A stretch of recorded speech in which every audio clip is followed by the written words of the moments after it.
Many years ago, when my husband and I were newly married, we were excited for the birth of our first child. When our daughter was 9 months old, we decided to move closer to my family, so we packed up our things and we moved from Phoenix, Arizona to Utah.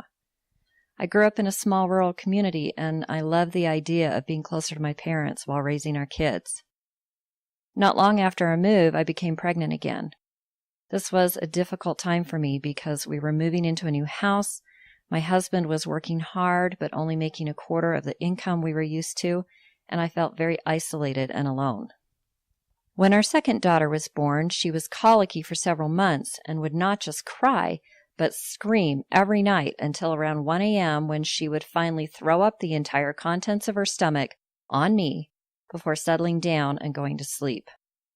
I remember feeling bitter and angry towards my husband as he slept peacefully in our bed while I stayed up night after night, trying to soothe an inconsolable screaming baby. Taking care of 2 small children while severely sleep-deprived was more than difficult. But I was so wrapped up in my own frustration, I failed to recognize how things were affecting him. I'd moved my husband away from his family and home to be near my family. He was struggling to support us on a very tight income, and our relationship was changing because the center of my world had shifted from him to our children. All couples experience profound change when children start entering the picture. The mother often feels misunderstood, carrying the majority of the responsibility of taking care of the children, keeping up with the household chores, and in many cases, working outside of the home. On the other hand, the father is faced with the fact he must now share his wife's body with both the baby and medical professionals. He may have felt protective of her during her pregnancy, but now her focus is on the child. Mothers are naturally protective of their children, but some women become so overly protective that they exclude the father from helping. They may feel he doesn't care for the child the right way, or they worry he's too clumsy and will accidentally harm the baby.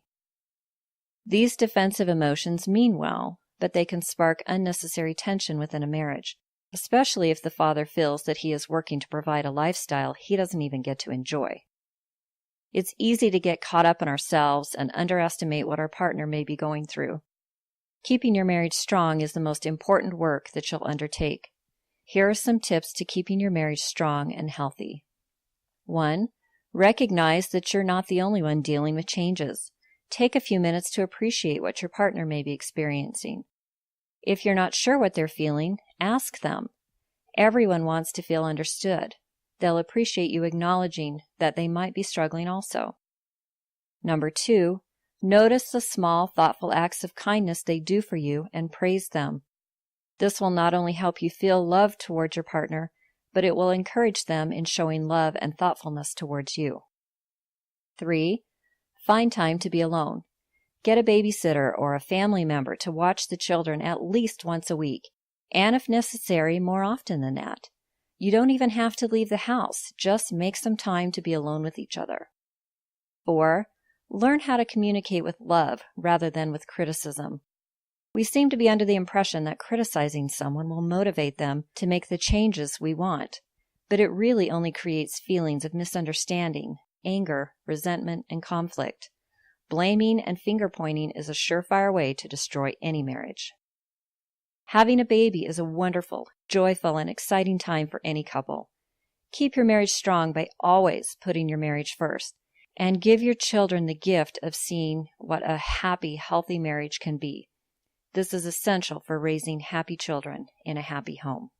For more tips on how to strengthen marriage and family, go to my website at cleanneponeth.com and sign up for my newsletter, and subscribe to my YouTube channel.